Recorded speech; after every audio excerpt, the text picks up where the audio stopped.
1 Kings 19, Elijah flees to Horeb.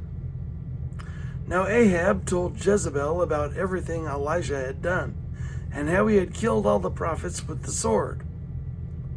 So Jezebel sent a message to Elijah to say, "May the gods deal with me, be it ever so severely, if by this time tomorrow I do not make your life like that of one of them."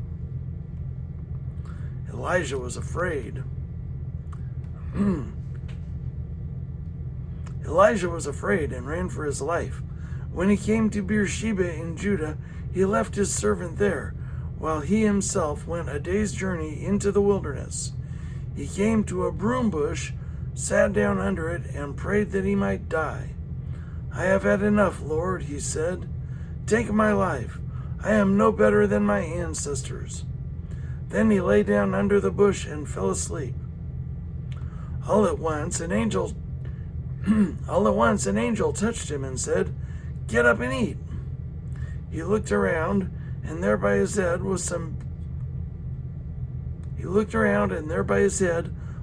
bread baked over hot coals and a jar of water.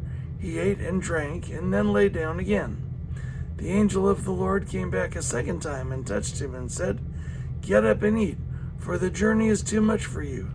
So he got up and ate and drank. Strengthened by that food, he traveled 40 days and 40 nights until he reached Horeb, the mountain of God. There he went into a cave and spent the night. The Lord appears to Elijah. And the word of the Lord came to him, "What are you doing here, Elijah?" He replied, "I have been very zealous for the Lord God Almighty. The Israelites have rejected your covenant, torn down your altars, and put your prophets to death with the sword. I am the only one left, and now they are trying to kill me too." The Lord said, "Go out and stand on the mountain in the presence of the Lord, for the Lord is about to pass by." Then a great and powerful wind tore the mountains apart and shattered the rocks before the Lord, but the Lord was not in the wind. After the wind there was an earthquake, but the Lord was not in the earthquake. After the earthquake came a fire, but the Lord was not in the fire.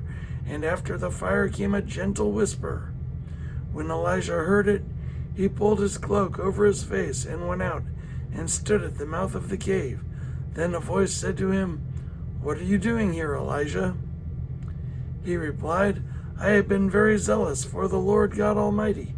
The Israelites have rejected your covenant, torn down your altars, and put your prophets to death with the sword. I am the only one left, and now they are trying to kill me too." The Lord said to him, "Go back the way you came, and go to the desert of Damascus. When you get there, anoint Hazael, king over Aram. Also anoint Jehu, son of Nimshi, king over Israel, and anoint Elisha, son of Shaphat. Also anoint Jehu, son of Nimshi, king over Israel, and anoint Elijah, son of Shaphat, from Abel Meholah, to succeed you as prophet." Elisha. "Jehu will put to death any who escape the sword of Hazael.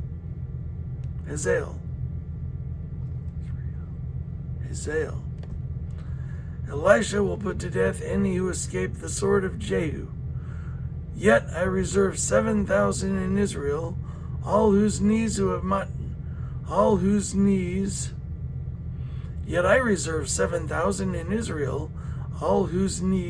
have not bowed down to Baal, and whose mouths have not kissed him."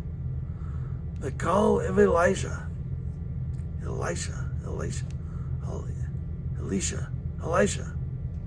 not Elijah, Elisha.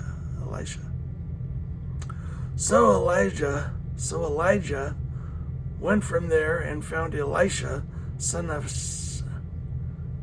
Shaphat. He was plowing with 12 yoke of oxen and he himself was driving the 12th pair. Elijah went up to him and threw his cloak around him. Elisha then left his oxen and ran after Elijah. "Let me kiss my father and mother goodbye," he said, "and then I will come with you." "Go back," Elijah replied. "What have I done to you?" So Elisha left him and went back.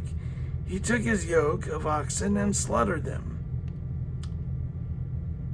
"Go back," Elijah replied. "What have I done to you?" So Elisha left him and went back. He took his yoke of oxen and slaughtered them. He burned the plowing equipment to cook the meat and gave it to the people, and they ate. Then he set out to follow Elijah and become his servant.